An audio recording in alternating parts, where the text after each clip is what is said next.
Unk Talk of the day, unpopular opinion. Where the opinion may be unpopular, but the conversation is necessary. I'm your host, Uncle KG. I want to thank you for joining me today. Today's topic is going to be: is he or she the one? Is he or she the one? That's right.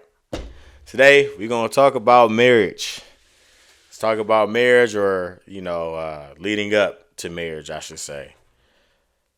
There's a number different things that you have to ask yourself when you're trying to figure out if this person or that person is the one, right? And a lot of times people, you got cliches like love at first sight.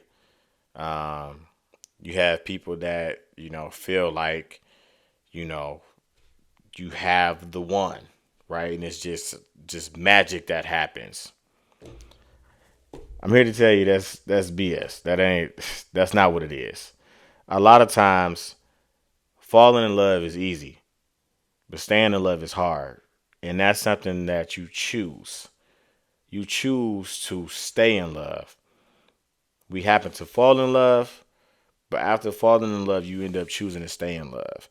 And that's why I think when it comes down to, oh, this is the one, like this particular person that you married, that's the end all be all. That's what it's supposed to be if you take those vows, if you take that oath, right? If you take that commitment, that's what it's supposed to be.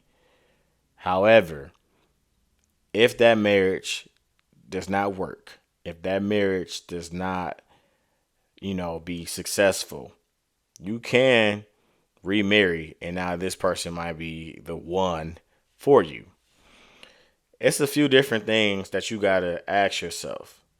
I'll talk about my story, for instance, when I knew my wife was a person that I wanted to spend the rest of my life with. I wanted to marry. It was a couple different things. One thing I had asked myself was, if she cheated on me, could I forgive her? If she cheated on me, could I forgive her? At least once. And the answer was yes. That's how much I am in love with this woman. That's how much I wanted to be with her. That no matter what she did, I would try to work it out. I also asked myself, because I didn't have any children prior to her, she didn't have any children prior to me, would she be a great mom for my offsprings? Would she be a great mother to my children? And for what I saw, the things that I wanted the mother of my children to be, she had those qualities. So that was a yes. We shared the same religious views. Um, we shared the same marital views. These are things that you got to ask yourself when it comes down to you thinking about taking the leap of marriage, or going the extra mile of getting married. Marriage is not a game. Marriage is not for play. Marriage is not easy. It is hard work. Now it's different for each person. What I might want in my wife, or saw in my wife, or wanted in a wife, period, might be totally different from what you want in a spouse. So those are things that you got to figure out on your own. What is it that you want in him or her that will go ahead and these things be the deciding factor on whether or not you want to marry this person? You have to figure out what it is. Another thing that's very critical in regards to marriage, or, finding out if is he or she the one. Oftentimes we focus more on wanting a husband than being a wife. Wanting a wife instead of trying to be a husband.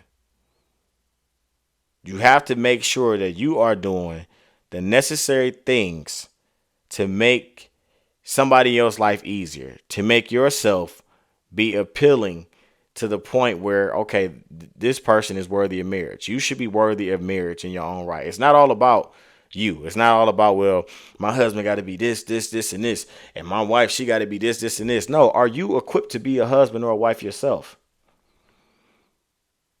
Or do you just desire to have a ring on your finger? Do you just desire a big fancy wedding? Do you just desire somebody waiting on you hand and foot? Do you just desire having somebody to have sex with?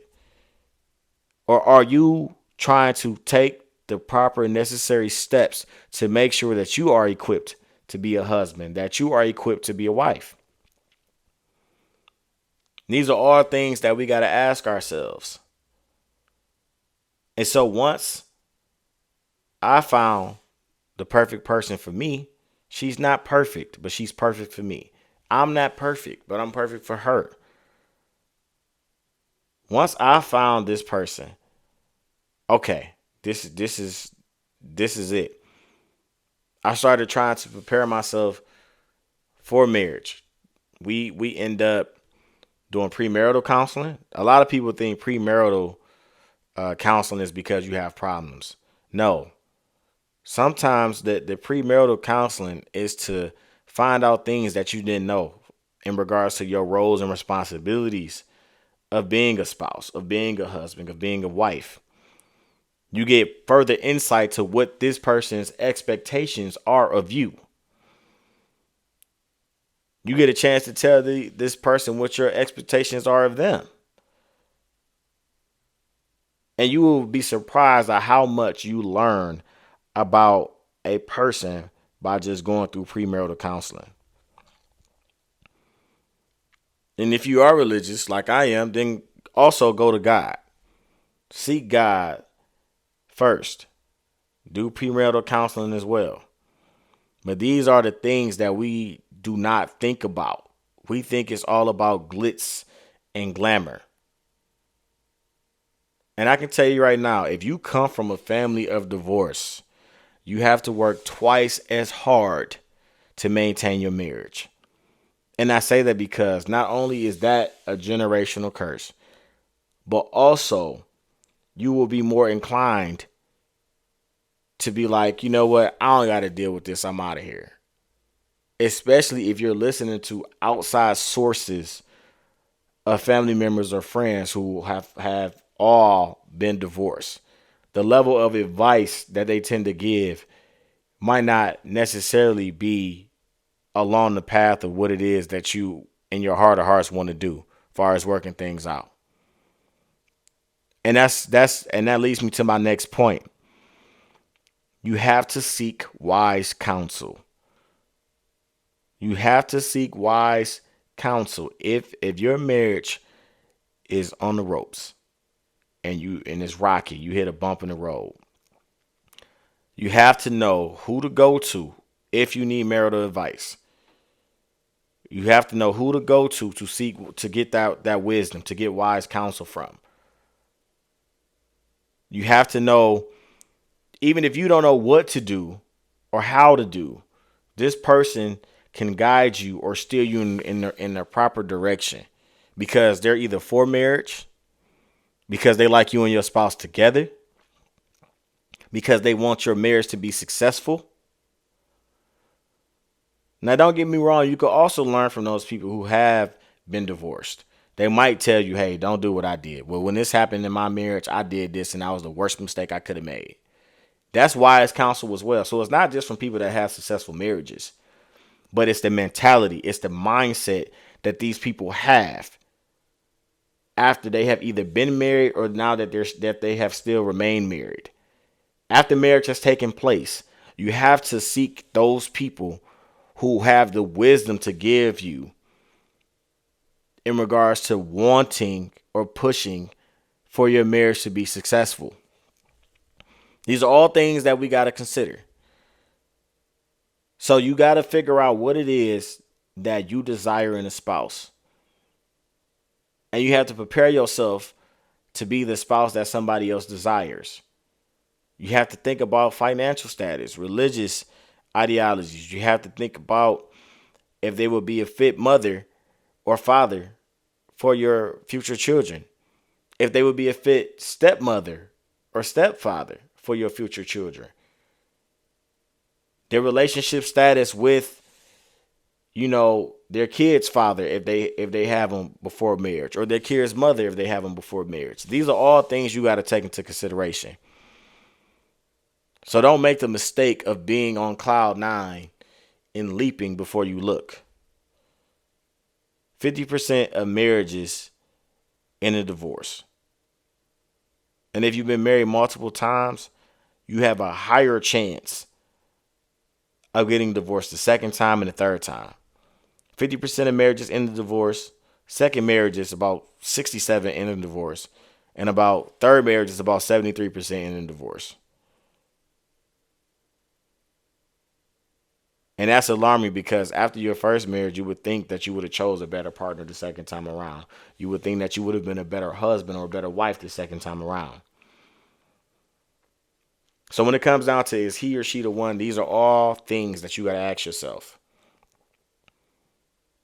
These are all things that you got to ask yourself. So make sure you guys keep that in mind. That's all I got for y'all today, man. It's Unk Talk of the day, unpopular opinion. Where the opinion may be unpopular, but the conversation is necessary.